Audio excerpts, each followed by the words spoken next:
우리는 지난주에 믿음의 가정이 가지는 가치에 대해서 생각했죠.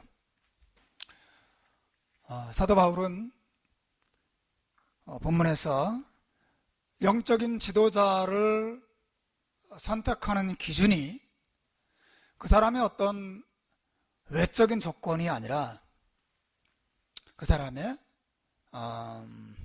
가정생활을 보고 그 사람의 됨됨이를 판단할 것을 말했다는 사실을 우리가 생각했어요.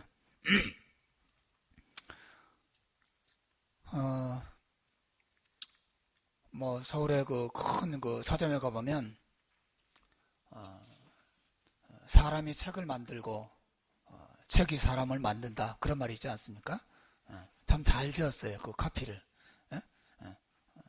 사람이 책을 만들고 책이 사람을 만든다. 정말 책이 사람을 만듭니다. 여러분, 책을 좀 많이 읽으세요. 여러분, 책을 한 달에 몇 권이나 읽으시는지 모르겠어요. 여러분, 책을 안 읽으면 마치 나무를 심어놓고 물을 안 주는 것과 똑같아서 자라지 않습니다. 여러분의 생각이 여러분의 책을 읽은 수준만큼 딱 자라게 되어 있어요. 그 이상 자라지 않습니다. 부지런히 책을 읽으셔야 돼요. 금방 알아요. 이렇게 저는 이렇게 대화를 해보면, 이분이 책을 좀 읽는구나. 이분 책을 정말 다음을 책과 다음을 쌓아놓고 있구나. 금방 알죠.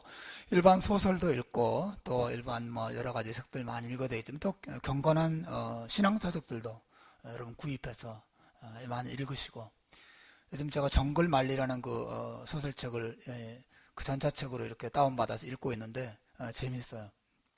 중국에 관한 그 소설인데, 중국이 정말 이렇구나. 제가 가서 살지는 않았으니까 잘 몰랐는데, 중국에 대해서 많은 것들을 생각하게 되는 소설입니다. 책을 많이 읽으세요? 예? 예. 24년 아멘 그랬어요. 맨 앞에.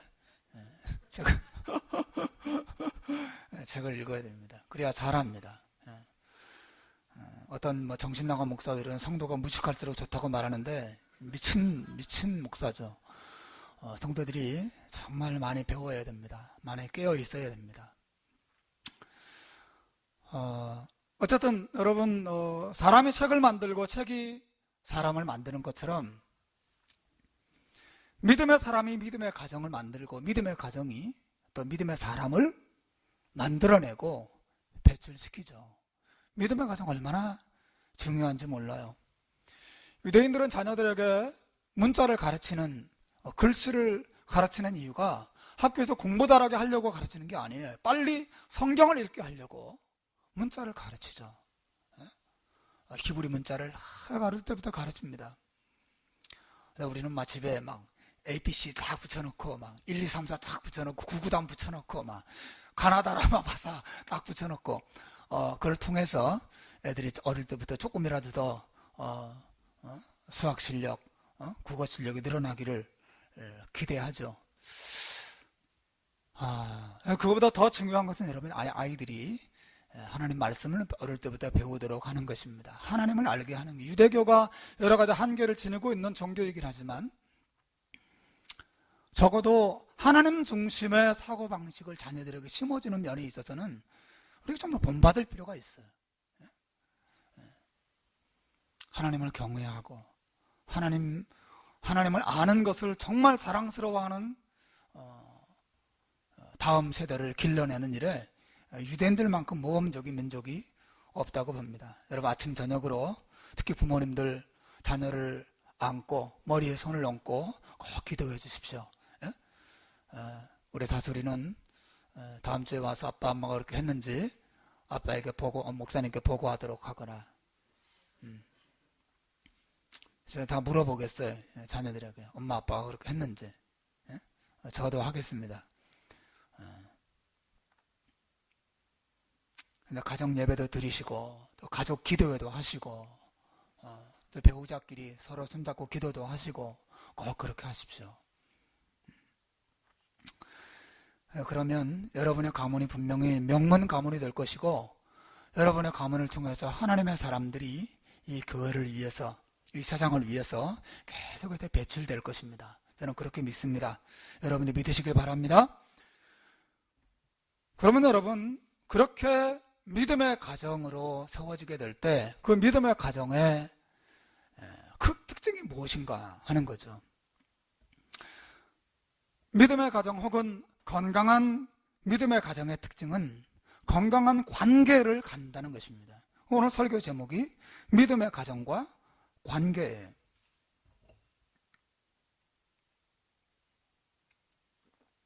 믿음의 가정이란 온 가족이 다 교회에 잘 나오는 가정이 아닙니다. 물론 잘 나와야죠. 이렇게 말하면 아, 교회 안 나와야 되는구나 이렇게 생각하는 사람이 있을까봐 제가 또 사족을 답니다. 믿음의 가정이란 그냥 교회 다 잘 나오는 가정이 아니에요. 그런 것만이 아닙니다. 믿음의 가정이란 관계가 건강한 가정이에요. 교회는 다 잘 나오는데 부부가 관계가 깨져 있거나 부모와 자식이 어그러져 있거나 그렇게 가족 간의 관계가 금이가 있고 또 무너져 있는 상태, 그 가정을 정말 믿음의 가정이라고 말하지 않습니다. 너무 마음 아픈 거죠. 건강한 믿음의 가정은 건강한 가족 관계를 특징으로 해요. 이것은 오늘 제 설교의 초점이에요. 여러분의 가정은 어떤가 한번 돌아보시면 좋겠어요. 여러분의 부부 관계는 어떻습니까? 여러분의 부모와 자녀의 관계는 어떠한가요? 형제와 형제 사이의 관계는 또 어떤가요? 건강한가요? 좋은 관계를 유지하고 있나요? 오늘 본문을 가만히 보세요. 사도가 영적 이 교회 장로들을 세울 때, 여기서 장로는 특히 말씀 사역자들을 가리키는 것입니다. 이 장로들을 세울 때 책망할 것이 없고 한 아내의 남편이 되고 방탕하다는 비방이나 불순종하는 일이 없는 믿는 자녀를 둔 자라야 할지니라. 즉 그 영적인 지도자의 가정을 이야기하면서 그러한 가정을 가진 사람의 성품을 7절 이하에서 말하고 있죠. 지난주에 설명드린 것과 똑같아요. 근데 그 성품의 항목들을 여러분 살펴보세요. 그 성품의 항목들이 공통적으로 다른 사람들과 건전하고 올바른 관계를 맺는 것과 관련된 성품들이에요. 7절을 보세요. 감독은 하나님의 청지기로서 책망할 것이 없고 제 고집대로 아니하며 급히 분내지 아니하며 술을 즐기지 아니하며 구타하지 아니하며 더러운 일을 탐하지 아니하며 오직 나그네를 대접하며 선을 좋아하며 블라블라블라블라 나오죠, 그죠? 네. 뭐예요? 모든 것들이 다 다른 사람과 관계 맺는 것과 관련된 성품들이에요. 제 고집대로 하지 않는 것, 첫 번째 특징이에요. 건전하고 성숙한 영적 지도자, 제 고집대로 하지 않는 지도자죠. 한마디로 대화가 통하는 사람이죠. 대화가 가능한 사람이에요. 아, 하라면 하지, 우리 잔말이 많아, 그냥 해! 이렇게 하지 않고 목사님, 이건 이런 부분이 있지 않을까요? 아, 듣고 보니 또 그런 면도 있겠군요. 근데 제 생각은 이런 것 같습니다. 이렇게 말할 때 목사와 성도 사이에 대화가 통해야 된다는 거예요. 대화가. 제 고집대로 하지 않는 것이 이게 여러분 영적인 지도자의 너무 중요한 자질이에요. 근데 문제는 사도가 영적인 지도자의 개인적인 자질을 넘어서서 그런 자질이 어디에서 만들어진다고요? 가정 안에서 만들어진다는, 가정 안에서. 성숙한 성도, 그리고 성숙한 믿음의 사람들이 만들어내는 믿음의 가정은 온 가족들 한 사람 한 사람들이 자기 고집대로 하지 않습니다.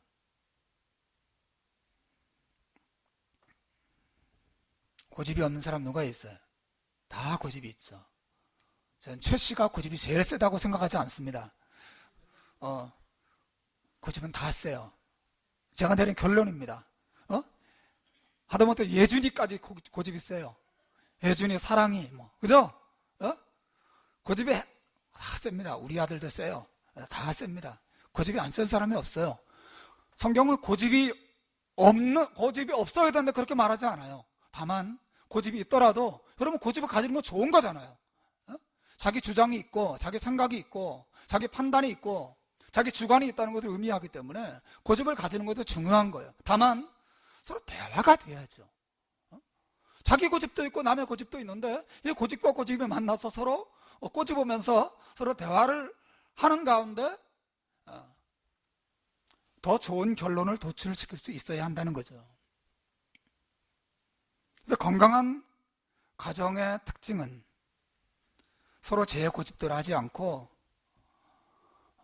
서로 이해하고 서로 수용하고 서로 소통할 수 있는 가족관계를 가지는 것입니다. 또 그 다음에 항목을 보세요. 급히 분내지 않으며. 이것도 역시 가족들과 관계 맺는 일과 관련된 성품이에요. 다른 사람과의 관계 말이죠. 급히 분내지 않아요.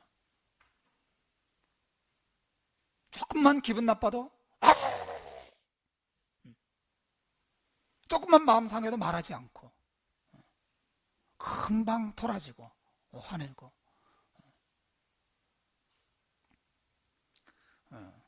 그런 관계 속에서 건강한 가족 관계가 맺어질 수가 없죠. 그죠? 술을 즐기지 않으며 여러분 언제 술 드세요? 여러분 언제 술을 찾게 되세요? 가정 안에서 관계가 깨졌을 때 혹은 말이 안 통할 때 스트레스 받을 때 즉 술이 아니면 행복을 찾지 못하는 사람이죠. 그러나 여러분 관계가 건강한 사람들은 술을 즐기지 않습니다. 술이 없어도 충분하죠. 술이 없어도 행복합니다. 어떤 집은 꼭 술이 있어야 대화가 되고 술이 있어야 즐겁고 그런 가족도 있어요. 구타하지 않으며 그래요. 구타하지 않으며 이것 역시 관계와 관련된 표현이죠. 남편이 아내를 구타한다든지 부모가 자식을 구타한다든지 좀 더 크면 이제 자식이 부모를 구타한다든지 그런 일이 있죠.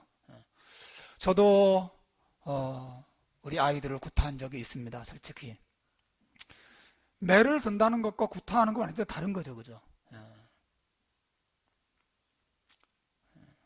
네, 아이들로부터 제가 너무너무 막 자존심 상하는 말을 들었을 때 저는 아이를 구타한 적이 있어요. 감정이 막 뚜껑이 열려가지고 막 한 적이 있습니다. 네, 그때 제가 하나님께 회개했어요. 사실은 회개하고 제가 우리 아이들에게 정식으로 사과했습니다. 미안하다 아빠가 다시는 너희를 때리지 않는다. 가끔 때릴 때도 있어요. 이제 막 근데 구타는 제가 하지 않습니다. 구타는 하지 않습니다. 구타하지 않고 제가 때려도 뭐 제가 뭘 때리겠어요. 막 책으로 이리 와 팡 뭐 이 정도지. 이 정도는 괜찮습니다, 여러분.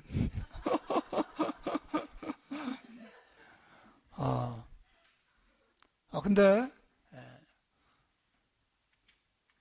이렇게 자기의 혈기를 이기지 못해가지고 감정적으로 자녀를 대하고 또 배우자를 그렇게 대하고 할 때 건강한 관계가 이루어질 수 없죠. 절대 불가능합니다. 말하자면 여러분 사도가 여기서 말하는 바는 영적으로 성숙한 성도는 가정 안에서 다른 가족들과 건강한 관계를 맺는 일에 훈련된 사람이란 뜻이에요. 가족들 속에도 제 고집대로 하지 않고 급히 분노하지 않고 구타하지 않고 또 다른 가족을 수용할 만한 능력이 훈련이 되어야 한다는 거죠. 그래서 그 사람이 교회 안에서도 그런 성품을 드러낼 수 있어요. 가정 안에서 다른 가족을 수용하고 또 자기를 건전하게 표현할 수 있는 일에 훈련이 안 된 사람들은 교회에 와서도 감정적으로 돼야 합니다. 교회에 와서도 남과 관계를 제대로 맺지 못해. 가정 안에서 제일 중요한 것은 가족들과 좋은 관계를 맺는 일에 훈련 받아야 돼. 그럼 개개인적으로 그러해야 됩니다. 특히 사도가 여기서 말하는 항목들은 감정을 표현하는 것과 관련되어 있어요. 감정과 관련된 단어들이에요. 감정을 제대로 표현하고 감정을 적절하게 절제할 줄 아는 일들이에요. 건강한 관계는 여러분 올바른 감정 소통과 직결되어 있습니다. 무슨 말인지 아시겠어요?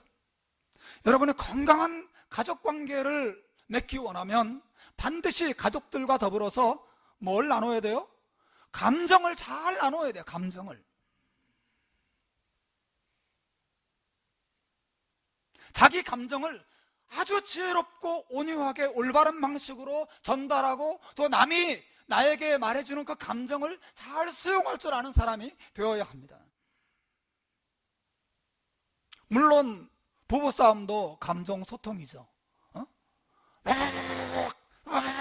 서로 감정을 나누는 것도 부부싸움이긴 하지만 부부싸움보다 더 위험한 것이 있어요. 뭐냐면 아예 감정을 나누지 않는 것입니다. 감정을 안 나눠요. 그럼 뭘 나눠요?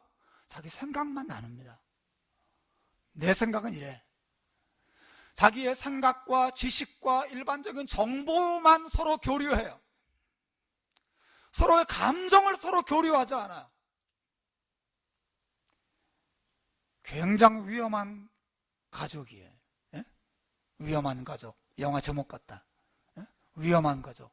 감정을 나누지 않아요. 감정을.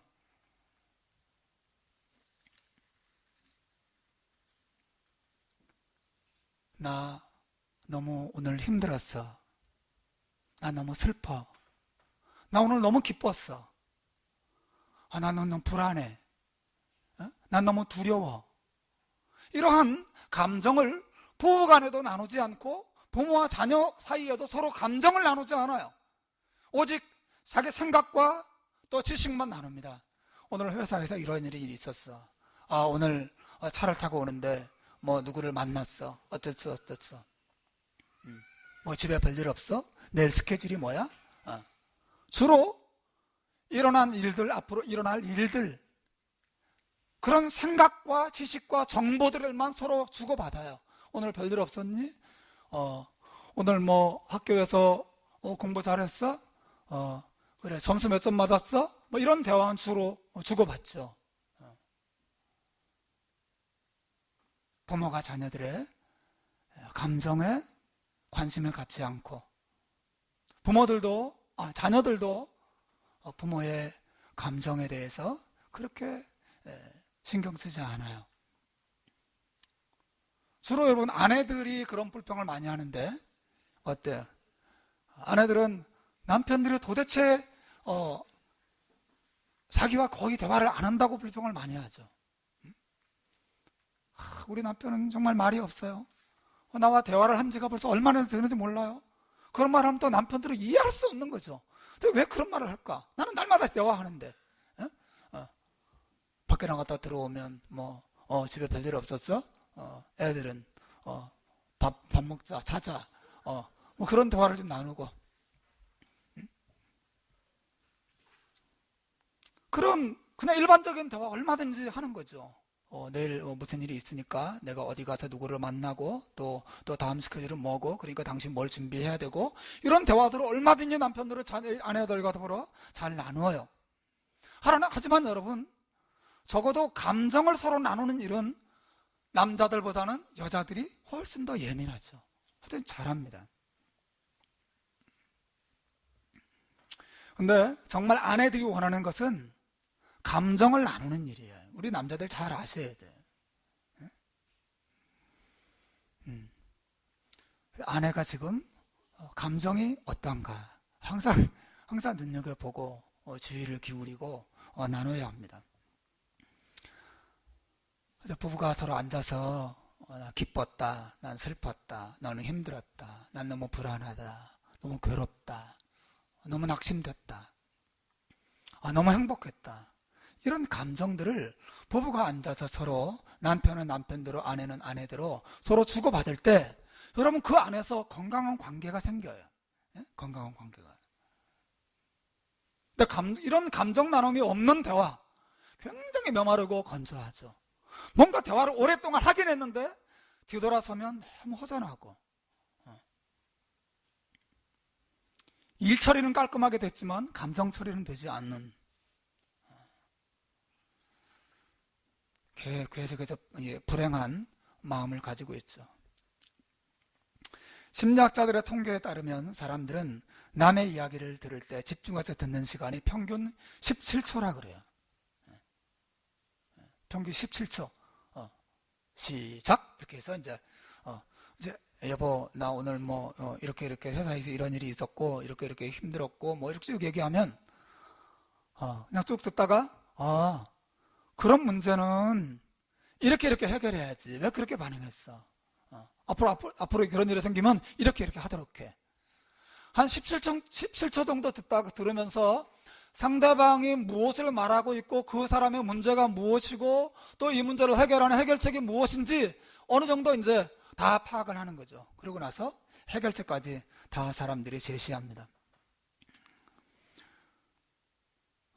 하지만 여러분, 아내든 남편이든 무엇인가를 말할 때 정말 전달하고 싶은 것은 되게 힘든 어떤 이야기, 그 문제 자체가 아니라 자신의 마음이에요. 마음. 자기가 이렇게 힘들다, 이렇게 어렵다, 이렇게 괴롭다, 너무 외롭다, 너무 지쳐있다, 이런 것을 알아주기를 바라는 거죠. 우리는 그 사람의 말에 관심을 많이 가지는 나머지, 그리고 그 사람의 문제를 해결해 주는 데 관심을 가지는 나머지, 그 사람이 지금 얼마나 외로울까, 얼마나 힘들까, 그 사람의 감정에 대해서 깊이 공감하지 못할 때가 많이 있어요. 특히 나 같은 목사는, 목사는 이 직업 자체가 그러한 위험에 노출되어 있는 직업이에요. 많은 성도들은 나한테 와서 목사님, 우리 집안의 문제는 이렇고요, 이렇고 쭉 얘기합니다. 그럴 때 나는 나도 모르게 이 문제의 원인은 뭐고 해결책은 뭐다, 딱 생각합니다. 우리 계속해서 듣는 게 별로 이렇게 집중이 안 될 때가 있어요. 뭐 이렇게 주저리질 말하냐? 다 아는데.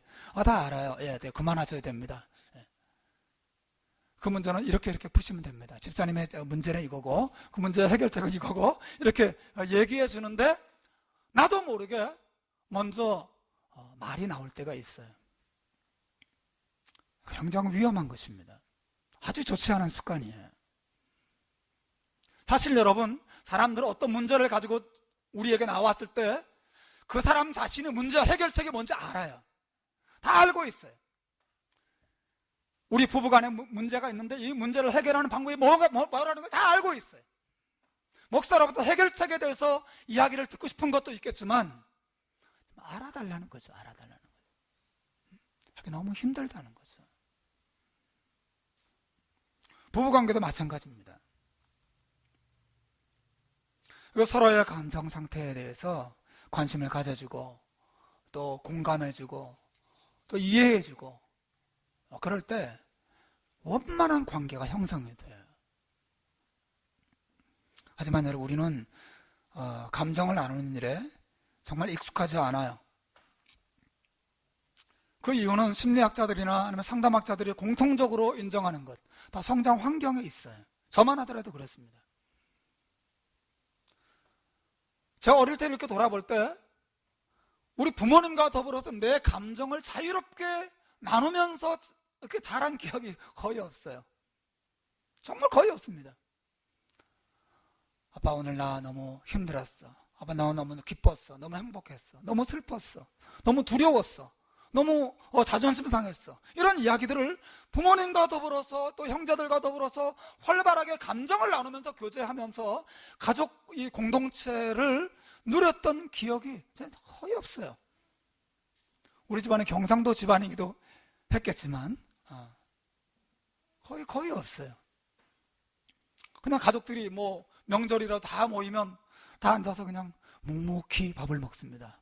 묵묵히 밥을 먹고 다 먹고 나면 이제 TV 틀죠. TV 틀고 또 묵묵히 TV를 보죠. 예. 그래서 저는 아들 셋 있는 집안에서 자라서 늘 딸 있는 집안에 그렇게 부러웠어요. 딸 있는 집안은 확실히 그게 그죠? 딸들에 의해서 분위기가 굉장히 좋고 화목해 보였어요. 나도 왜 저런 집에 안 태어났을까? 난 이 집에 태어났을까? 늘 그런 생각을 했어요. 그러다 보니까 커서도 말이죠, 제 아내와 더불어 감정을 나누는 일에 너무 어색한 거예요. 대부분의 한국 남자들이 그렇지 않습니까? 제가 보니까 저만 그런 게 아니라 제 아내도 비슷하더군요. 둘이 앉아서 저게 자기 속 이야기. 나 외로워. 너무 힘들었어. 너무 마음이 아파. 나 너무너무 기뻐. 너무 행복해. 이런 감정적인 대화가 이 나쁜 말이 아니라 정말 감정적인 대화, 감정이 섞인, 감정을 서로 전달하고 나누는 대화를 부부간에도 심지어 말이죠. 제일 친한 관계잖아요. 예? 부부간에도 잘 안 한단 말이죠.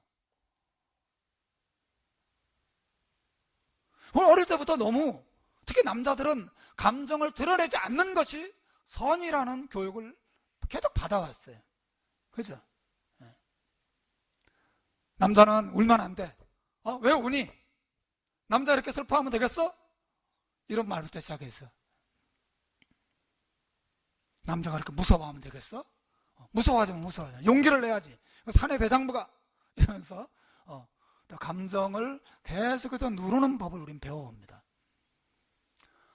두려움을 표현했을 때, 혹은 슬픔을 표현했을 때, 또 낙심을 표현했을 때, 또 분노를 표현했을 때, 부모로부터 계속해서 눌림을 받아요. 그건 나쁜 거야. 잘못된 거야. 그러지 마. 그러니까 어릴 때부터 우리는 자기도 모르게 감정을 숨기는 법을 배워요. 자기 감정을 감춥니다. 안 그런 척 합니다. 드러내는 것이 부끄러운 일이라는 생각을 가지기 시작하죠. 그러다 보니까 결혼해서도 자녀를 낳아서도 나도 감정을 표현하기 어려워할 뿐 아니라 상대방의 감정에 관심을 가져주고 이 사람은 얼마나 외로울까, 얼마나 힘들까, 얼마나 불안할까, 얼마나 괴로울까. 정말 너무 기뻐, 정말 기쁘겠구나. 이 기쁨을 나누고 슬픔을 나누는 일에 너무너무 어색하다는 거죠. 그러다 보니까 가정도 뻑뻑하고 교회 와서도 서로 감정을 나누지 않아요. 오늘 날씨 좋죠? 주로 이제 정치 얘기, 경제 얘기 이런 얘기 많이 하지 자신의 감정을 이야기하지 않아요. 너무너무 힘든 일입니다. 오랜 시간이 걸려요. 그렇죠. 오랜 시간이 걸려요. 여러분, 그러다 보니까 가정 안에도 관계가 정말 더 깊어질래야 깊어질 수가 없어요. 늘 그 상태에 머물러 있습니다. 결혼해서 10년, 20년이 지나고 30년이 지나도 늘 그 상태에 머물러 있어요.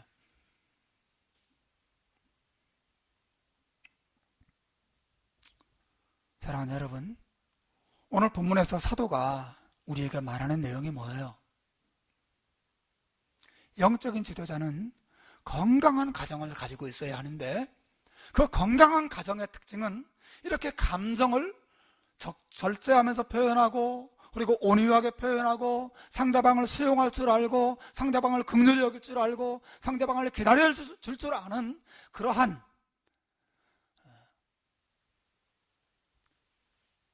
성품을 훈련받은 사람이어야 한다고 사도가 말하고 있는 거예요.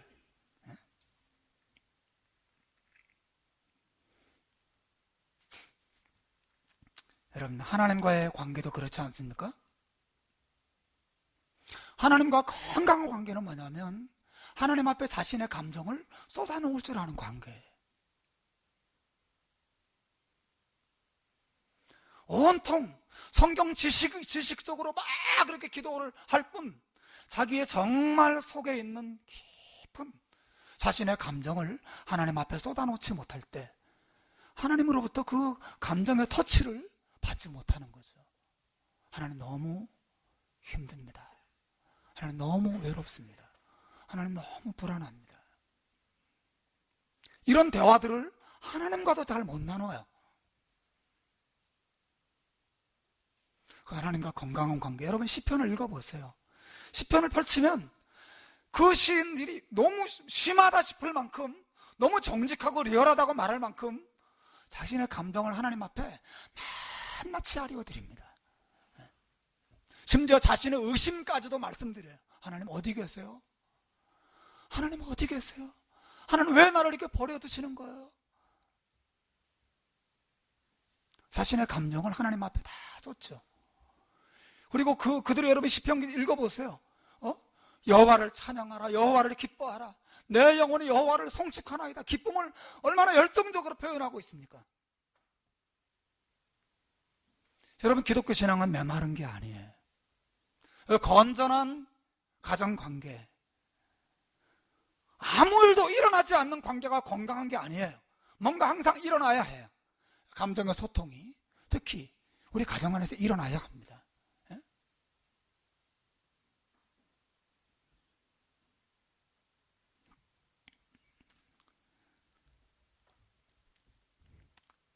여러분 부부가 그냥 말을 많이 해서가 아니라 오늘 당신 힘들었지 이렇게 그죠? 한마디 해주는 것으로도 얼마나 위로가 돼요? 얼마나 격려가 됩니까? 지난주에는 제 아내가 처음은 아니 몇 번 했는데 나에게 아주 마음을 흡족하게 하는 말을 했어요. 여보, 오늘 당신 설교 너무 좋았어요. 여보, 요즘 나 당신 설교 은혜 받아요. 여보 고마워요. 제가 그냥 너무 기뻤어요. 물론 여러분이 은혜 받고 여러분이 은혜를 누리고 하는 것도 즐거움이지만 아내가 자신의 감정을 나에게 탁 표현해줬을 때 거의 없거든요. 정말 거의 없습니다. 거의 우리가 결혼한 지 20년이 다 돼가는데 정말 가끔 합니다. 근데 요즘 잦아졌어요. 예? 횟수가 갈수록 늘어나고 있어요. 우리 관계가 더 자연스러워지는구나, 더 깊어지고 있구나. 제가 하나님께 정말 감사했어요. 사랑하는 여러분, 배우자끼리 서로의 감정에 귀를 기울여 주세요. 감정을 알아주셔야 돼. 감정에 그 사람의 문제가 무엇인지에 대해서만 관심 갖지 말고 사람이 얼마나 힘들까, 얼마나 외로울까, 얼마나 행복할까, 여기에 관심을 가져주셔야 돼요. 건강한 관계는 거기 있습니다.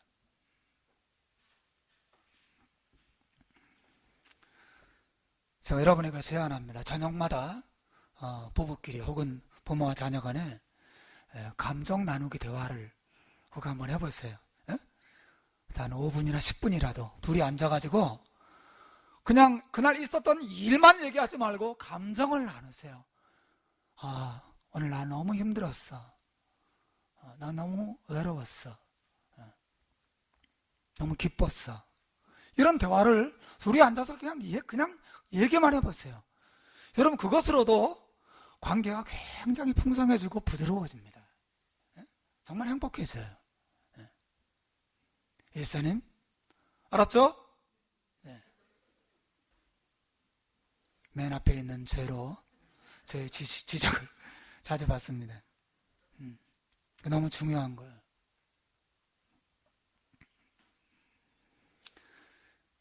성숙한 성도는 가족들과 더불어 감정 소통이 능한 성도고 교회에 와서도 그 성품이 그대로 드러나게 되어 있습니다. 사도의 초점이 거기 있어요. 가정 안에서 감정 소통이 원만하지 않은 사람들이 교회에 와서 다른 교인들과 더불어 감정 소통을 절대로 원만하게 할 수 없어요. 그런 사람의 지도자가 되면 너무 어렵습니다. 너무너무 어렵습니다.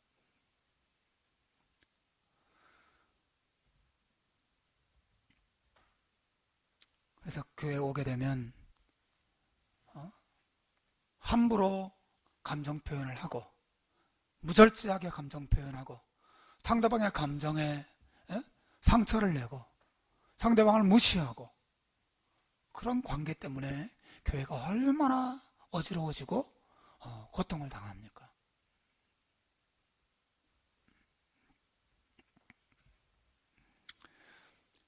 근데 여러분, 제가 한 포인트만 더 하겠습니다. 이런 건강한 가족 관계는 우리 가정의 행복이나 교회의 평안만을 위해서 중요한 게 아니라 하나님을 바르게 알고 바르게 믿는 일을 위해서도 너무나 중요한 일이에요. 무슨 말이냐면 여러분이 건강한 인간관계를 알지 못하면 하나님을 진정으로 알 수 없어요.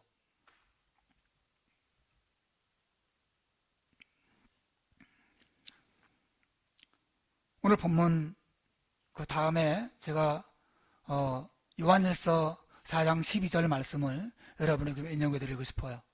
거기 보면 사도가 이렇게 말합니다. 어느 때나 하나님을 본 사람이 없으되 만일 우리가 서로 사랑하면 하나님이 우리 안에 거하시고 그의 사랑이 우리 안에 온전히 이루느니라 그랬어요.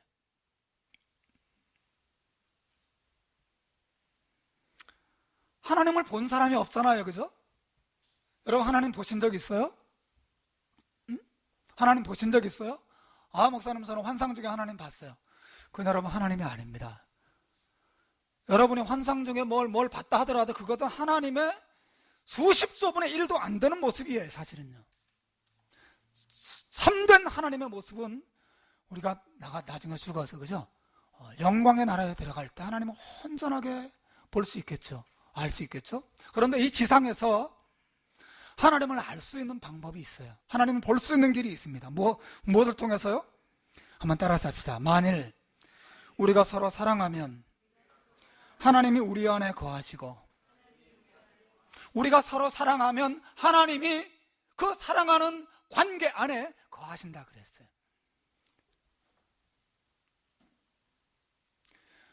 가족들이 서로 사랑으로 하나 되고 교회 성도들이 서로 사랑으로 하나 되어서 건강하고 친근한 관계를 형성하고 있을 때 그 관계 속에서 누리는 기쁨과 행복, 그 아름다운 모습이 바로 누구의 모습이에요? 바로 하나님의 모습이라는 거예요. 하나님 모습. 하나님은 관계의 하나님이세요. 하나님 자신이 성부와 성자와 성령 하나님으로 이루어져 있어요. 죄송합니다. 이루어져 있어요? 그렇게 구성되어 있어. 하나님의 존재 양식이.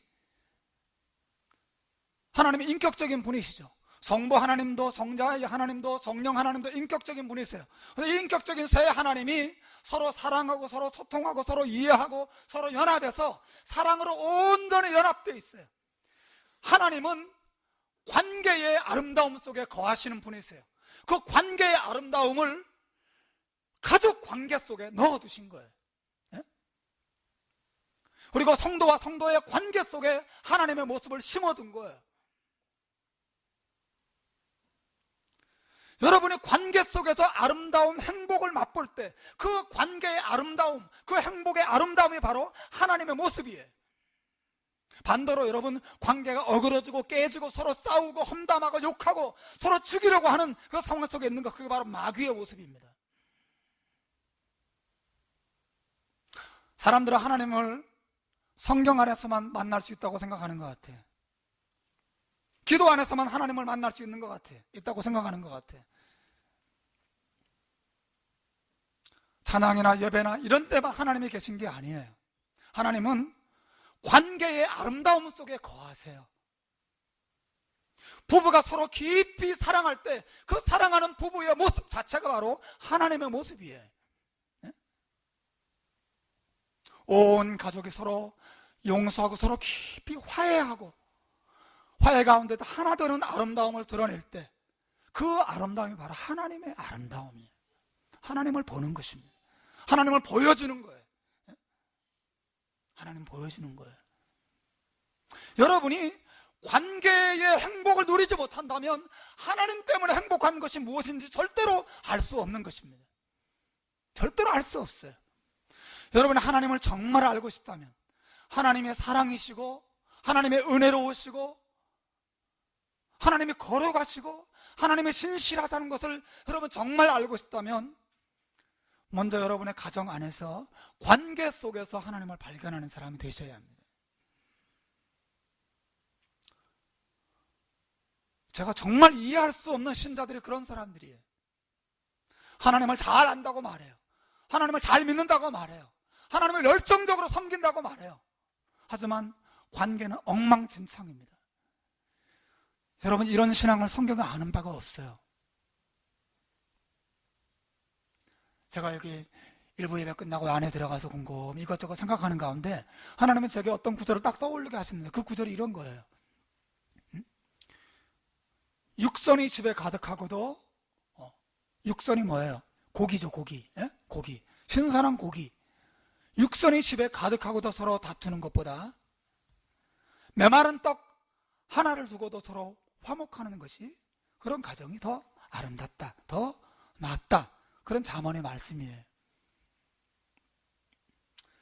저는 생각했어요. 교회 안에 육선이 가득한 교회가 될 수 있어요. 은사가 많아요. 예? 막 성령이 충만한 것 같아요. 막 찬양이 뜨거워요. 막 기도가 열렬해요. 막 방언이 막 팍팍 터지고 있어요. 사람들의 막 환상을 보고 놀라운 일이 막 일어나요. 그렇게 육선이 가득한 교회가 되는 것보다 차라리 그런 거 하나도 없어도, 예? 하나도 없어도 메마른 떡 하나만 있어도 서로 깊이 사랑하는 교회가 더 아름다운 교회구나, 그런, 올바른 해석일지 모르겠지만 그런 생각이 들었어요. 여러분, 그런 은사가 가득해도 서로 맨날 싸우고 다투고, 서로 등 돌리고 관계가 어그러져 있고 남 사랑할 줄 모르고 용납할 줄 모르고 육선이 가득해도 서로 싸우는 그런 교회와 공동체, 그런 가정, 무슨 의미가 있어요? 차라리 그 하나도 없어도, 아무것도 없어요. 뭐 보잘것이 없어요.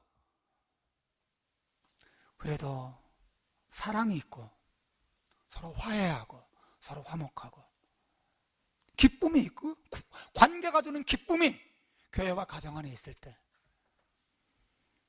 그 교회가 정말 그렇지 않은 교회보다 더 아름답지 않아요? 그렇지 않나요? 저는 정말 그렇다고 믿는 목사입니다. 물론 육선도 가득하고, 그죠? 육선도 가득하고 화목하기도 하고는 더 좋지요. 더 좋죠. 더 좋죠. 그러나 사랑과 관계의 아름다움이 없는 외적인 풍요로움과 아름다움은 허상입니다. 허상. 헛된 거예요. 사람을 살리지 못합니다. 너희가 서로 사랑하면 하나님이 너희 안에 거하시는 것이라 그랬어요. 사랑하는 여러분, 자녀들에게 하나님을 보여주는 방법은 말로, 성경 읽어주는 것으로 아니에요. 여러 부부가 깊이 사랑하는 모습을 보여주는 것이에요. 서로 하나 되는 모습을 보여줄 때 하나님을 보여주는, 자녀들이 그 모습 속에서 하나님을 배우는 거예요. 아, 하나님이 이렇게 우리를 사랑하시는구나, 우리 가정이 정말 하나님을 믿는 가정 맞구나 아는 거죠. 여러분, 저는 관계를 소중하게 여기는 목사예요. 우리 교회는 그렇게 돼야 됩니다. 하나님과의 관계 내세우다가 사람과의 관계 엉망으로 만드는 것 저는 용납할 수 없습니다. 여러분이 하나님을 사랑하고 하나님과 바른 관계에 있다면 그것을 다른 사람과 바른 관계 맺는 것으로 증명하셔야 됩니다. 증명해내셔야 돼요. 증명하셔야 됩니다. 아, 나는 하나님 사랑합니다. 좋아요. 다 좋은데 증명하세요. 여러분의 믿음을, 그 믿음이 진짜라는 것을 증명하세요. 증명. 가정 안에서 증명하시고 교회 안에서 증명해내세요. 어떻게 해요? 하나님 보고 자꾸 그러지 말고 옆 사람한테 증명해내세요. 하나님, 저 하나님 사랑합니다. 그래서 이 사람도 내가 사랑합니다. 하나님 저 용서해 주신 거 제가 정말 믿고 기뻐합니다. 그렇기 때문에 저도 이 사람 용서합니다. 이렇게 여러분의 믿음을 옆 사람에게 증명해내세요. 그게 신앙입니다. 그게 하나님의 은혜가 있는 가정과 교회의 모습이에요. 우리 5월 가정의 달이에 믿음의 가정을 세우는 것이 우리의 꿈인데, 믿음의 가정은 그냥 교회 다 나오고 다 예수 믿고 구원받는 것, 그것만이 아니에요. 믿음의 가정, 건강한 관계가 있는 가정입니다. 건강한 관계는 서로의 감정에 예민해지는 것이에요. 감정을 살펴주고, 감정을 서로 나누고, 감정을 인정해주고, 같이 공감해주고, 같이 기뻐하고 같이 슬퍼할 줄 아는 그런 가정, 그런 교회가 이 땅에 세워지고 우리를 통해서 하나님의 역사가 일어나기를 주의 이름으로 축원합니다. 기도하겠습니다.